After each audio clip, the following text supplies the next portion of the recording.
Hi friends, welcome to my channel. ఇవాళ పాతకాలం వంట అండి. ఎంతో టేస్ట్ అయిన వంట బెండకాయ ఎండు రొయ్యలు. చాలా టేస్ట్గా ఉంటుందండి. ఇది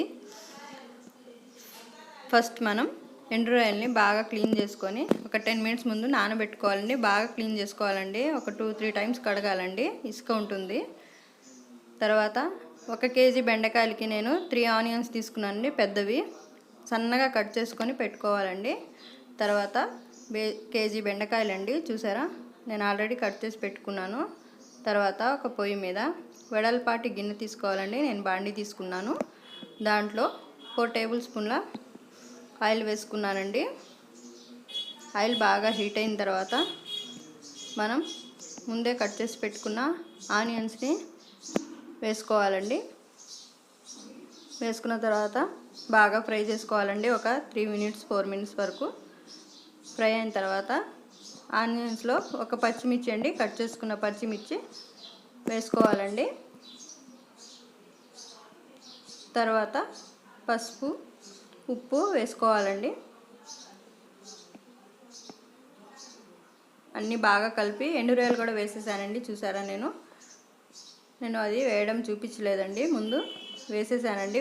ఎండు రొయ్యలు కూడా వేసి బాగా ఫ్రై చేసుకోవాలండి ఒక 10 మినిట్స్ వరకు. తర్వాత మనం కట్ చేసుకున్న బెండకాయలని వేసుకొని ఎండు రొయ్యలు, ఆనియన్స్, బెండకాయలు బాగా కలపాలండి.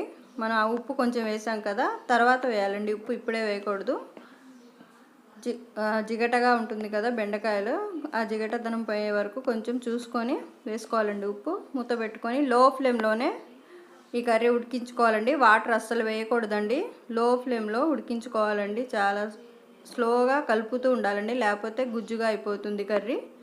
చూసారా, ఈ విధంగా లో ఫ్లేమ్లోనే నేను ఉడికిస్తున్నానండి. ఒక 15-20 మినిట్స్ పడుతుందండి.